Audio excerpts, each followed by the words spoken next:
So guys आज के vlog में मैं आपको बताने वाला हूँ कि एक्चुअली में इंग्लिश कितना इंपॉर्टेंस रखता है। कल के व्लॉग जब मैंने डाला था उसमें इतना ज़्यादा कमेंट्स आने लगा, मेरा रेफरेंस लगा दो, मेरा रेफरेंस लगा दो। यार मेरी खुद की नैया अभी उतनी ज़्यादा स्ट्रांग नहीं हुई है कि मैं आपका जॉब लगा दूँ या फिर कुछ चीज़ें एक्स्ट्रा मैं अपनी तरफ से कर दूँ। कुछ दिन पहले मैं भोपाल गया था, हाँ इतनी सारी कॉलेज है और इतने सारे कॉलेज में जो डिग्री दे रहे हैं ना वो हिंदी तक में दे रहे हैं। पता है स्टूडेंट्स एग्ज़ाम हिंदी में दे रहे हैं। मेरे बहुत से दोस्त हैं जिन्होंने एग्ज़ाम हिंदी में दिया, BCA का, MCA का। मैं पूरा एकदम शॉक्ड हो गया देखकर कि हिंदी में एग्ज़ाम कैसे दे रहे हैं। आप कॉर्पोरेट में काम कर रहे होते, जॉब करते हो, तो आपको यहाँ पर बहुत से इंग्लिश के फेज स्टार्ट होते हैं। सबसे पहले मैं एक सिंपल सा एक एग्जाम्पल दूंगा कि जब आप एंट्री ले रहे होते हैं, जब आप इंटरव्यू देने आते हो, तो कभी भी HR को आपने देखा है क्वेश्चन पूछते हुए हिंदी में? कभी भी नहीं। तो यार जब HR तक हिंदी में नहीं क्वेश्चन पूछ रही है आपसे, तो आप हिंदी में पढ़कर और फिर उसके बाद आप आओगे अगर कॉर्पोरेट में जॉब करने, तो आपको कभी भी जॉब नहीं लगेगा। अब चलो छोड़ो हटाओ, कैसे भी कर रेफरेंस से जॉब ले लिया। यहाँ की कंपनियों में ना इंडिया के क्लाइंट बहुत ना के बराबर होते हैं। लोग ही मोबाइल एप्लीकेशन या फिर वेब एप्लीकेशन बनवाते हैं। तो अब ऐसे लोग जो कि फॉरेन के मतलब बाहर के बंदे हैं, वो अपना वेबसाइट और एप्लीकेशन बनवा रहे होते। तो अब यहाँ पर जो मीटिंग्स होती है, वो क्लाइंट के साथ जब आपकी मीटिंग होगी तो वो इंग्लिश में बोल रहे होंगे, या फिर वो जो डॉक्यूमेंटेशन देंगे वो इंग्लिश में होगा, या फिर हो सकता है कि आपको कोई ऐसी टेक्नोलॉजी दे दी जाए काम करने के लिए जो कि आपने कॉलेज के टाइम में नहीं सीखा है।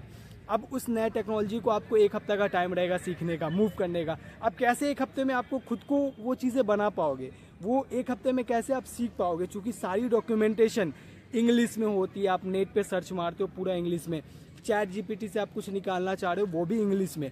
कहने का मतलब है कि पूरा का पूरा वर्ल्ड इंग्लिश का है। यानी यार अंग्रेज तो चले गए, ठीक है, लेकिन हम लोग स्टिल जो है ना इंग्लिश पर ही टिके हुए हैं। और ये ज़रूरी भी है देखा जाए तो, क्योंकि आप जब कंप्यूटर साइंस के फील्ड में हो तो यहाँ पर इंग्लिश का बहुत ज़्यादा इंपॉर्टेंस है। मेरी भी इंग्लिश बहुत वीक रही है। मैं बिहार बोर्ड का स्टूडेंट था, मतलब यार मैंने बिहार बोर्ड में बेसिकली अपनी पढ़ाई की है और उसके बाद आया इस फील्ड में। तो मेरा जो कॉलेज का फर्स्ट सेमेस्टर था वो बहुत गंदा था।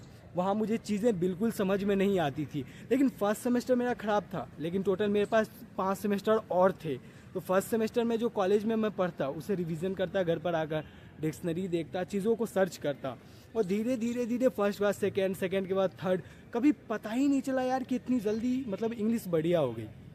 तो कहने का मतलब है कि अगर कॉलेज में हो और भोपाल जैसे जगह पर, लखनऊ जैसे जगह पर भाई आपको ऐसे चूतिया बनाते हैं ना कॉलेज वाले, मतलब सोचने वाली बात है। मैंने जब अपने दोस्तों से बात किया कि यार तुम हिंदी में एग्ज़ाम देकर क्या ही कर लोगे, मतलब उसका क्या इंपॉर्टेंस रह गया अगर तुम हिंदी में एग्ज़ाम दे रहे हो? तो बोल रहा यार चलता है इतना। अब जब आप सोच रहे होगे यार कि आप क्या करें, यार इंग्लिश तो उतनी स्ट्रॉन्ग नहीं है, इंग्लिश के कोचिंग इंस्टीट्यूट ज्वाइन कर लेते हैं। तो मेरे भाई देखो, तुम्हारा भाई तुम्हारे सामने एग्जाम्पल एक खड़ा हुआ है। मैं इंग्लिश में बहुत वीक रहा हूँ, अभी भी हूँ। मेरे इंग्लिश बहुत अच्छा नहीं है। बिहार से पढ़ा हुआ बंदा का इंग्लिश कितना ही अच्छा होगा, हिंदी अच्छा होता है नहीं है, इंग्लिश क्या ही बढ़िया होगा। तो कहने का मतलब है कि मैंने क्या किया कि धीरे धीरे चीज़ों को लर्निंग करी, सीखना स्टार्ट किया। कभी भी इंग्लिश क्लास पे ध्यान नहीं दिया ये वो। जब मैं इंग्लिश क्लास अमेरिकन में पढ़ने गया था यार, वहाँ पे मुझे प्रोनाउंसिएशन पर ध्यान दे रहे थे, वो ग्रामर सिखाते हैं, टेंस सिखाने में टाइम लगा, पर हमें उसकी नीड नहीं है भाई। हमें टेंस की ज़रूरत नहीं है, हमें ज़रूरत नहीं है इतनी ज़्यादा प्रोनाउंसिएशन तगड़ी करने की। हमें सिर्फ इतनी नीड है कि इतना इंग्लिश बढ़िया होना चाहिए कि हम सामने वाले का बात समझ पाएँ। हमें अगर कुछ बोलना है तो हम बोल पाएँ। तो आप अगर फर्स्ट सेमेस्टर में हो, लास्ट में, सेकेंड में हो, तो मैं अपनी हर एक वीडियोज़ में ये चीज़ें ज़रूरी से कहता हूँ कि आप इंग्लिश पर बहुत ज़्यादा ध्यान दो, ठीक है। आपका फर्स्ट सेमेस्टर हिंदी बिल्कुल नहीं होना चाहिए, या फिर सेकेंड तक। आप थर्ड ईयर तक आते आते इंग्लिश बोलना सीख जाओ, इतना बोलना सीख जाओ कि आपको अपना इंट्रोडक्शन, कुछ चीज़ें बेसिक बनाना स्टार्ट करो अपने खुद से।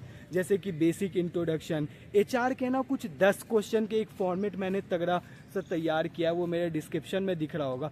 उस फॉर्मेट को आप रिवीजन करो, उन क्वेश्चंस को आप देखो, ठीक है। इनसे क्या होगा कि आप चीज़ों को सीखोगे, और सीखना ज़रूरी है। आप जिस फील्ड में दौड़ रहे हो ना, कंप्यूटर साइंस, ये एक ऐसा लाइन है, ये एक ऐसा फील्ड है जहाँ पर हर रोज़ लर्निंग है भाई। अभी मेरे साथ क्या हो रहा था ना, कुछ दिन पहले मैं PHP जेन्युइन PHP पे काम करता था। बस थोड़े बहुत उस पर लूप वूप के काम होते थे, बहुत ज़्यादा नहीं। UI का काम मेरा बेसिकली है यहाँ पर। लेकिन अभी मुझे ना एक PHP लैरावेल का प्रोजेक्ट आया यहाँ पे। अब कोई और PHP डेवलपर था नहीं, या फिर और बिजी थे रिसोर्सेज, तो वो मुझे करना था। अब अगर मेरी इंग्लिश अच्छी नहीं होती तो मैं लेरावेल के डॉक्यूमेंटेशन को पढ़ नहीं पाता, मैं अच्छे से चीज़ों को कर नहीं पाता, और उसके बाद मैं लिटरली लास्ट में ये करता कि छोड़ो हटाओ, मूव करते हैं चीज़ों को, दोबारा मतलब किसी और को दे देते हैं, मेरे से नहीं हो पाएगा, मैं यही करता। लेकिन मुझे यहाँ पर चीज़ों को सीखने का मौका मिला। यार ये एक ऐसा फील्ड है, ये एक ऐसा सिचुएशन है जहाँ पर आपको इतना कुछ सीखने को है ना, इतना कुछ सीखने को मिलेगा कि आप सोच नहीं सकते हो।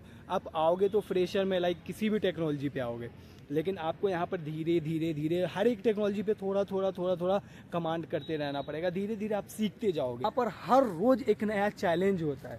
अब हर चैलेंज को एक्सेप्ट बंदा वही कर पाएगा जिसकी इंग्लिश अच्छी हो। तो एट द एंड आप इंग्लिश पे बहुत ज़्यादा फोकस मत करो, ठीक है।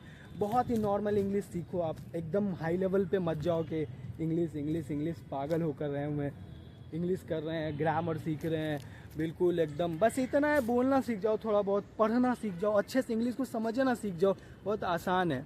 ऐसे मैं तो ये पार्क में अभी वीडियोस बना रहा हूँ, लंच का टाइम है ना, तो मैं घूमने आ गया था। मेरे कुछ दोस्त वगैरह सब है, सब सामने बैठे हुए हैं ये सब, लेकिन मैं थोड़ा वीडियोस सोच रहा था, नहीं यार काफ़ी दिन हो गए और इंग्लिश वाला प्रॉब्लम बहुत ज़्यादा हो रहा है, तो इसके लिए एक वीडियोस बना दिया जाए। ये पार्क ना इसलिए मेरे को अच्छा लगता है ना, ये जैसे ऊंची ऊंची इमारतें इसके पीछे दिख रही है, उसमें रह रह कर जो है ना आप बोर हो जाओगे। अब मैं इस ज़मीन से जुड़ा हुआ आदमी, तो मुझे ये अच्छा लगता है। तो एट द एंड यार मैं अपने व्लॉग को बंद करूँगा, और ये व्लॉग बहुत बड़ा नहीं है, लेकिन हाँ ये इसलिए बना रहा हूँ कि आपको इंग्लिश का कन्फ्यूज़न दूर हो जाए और आप इंग्लिश पर फोकस करो। चलो मिलते हैं नेक्स्ट व्लॉग में, बाय। और यार बहुत ज़्यादा फोकस मत करना चीज़ों को। देखो प्रोग्रामिंग बहुत इंपॉर्टेंट है, ये लिटरली सच बात है। प्रोग्रामिंग की लैंग्वेज भी हिंदी में कहाँ होती है यार, इंग्लिश में होती है। कभी भी हिंदी वगैरह मत सीखो, हिंदी बस आपको बोलना आता है, पर इंग्लिश बहुत ज़रूरी है, बहुत ज़्यादा ज़रूरी है।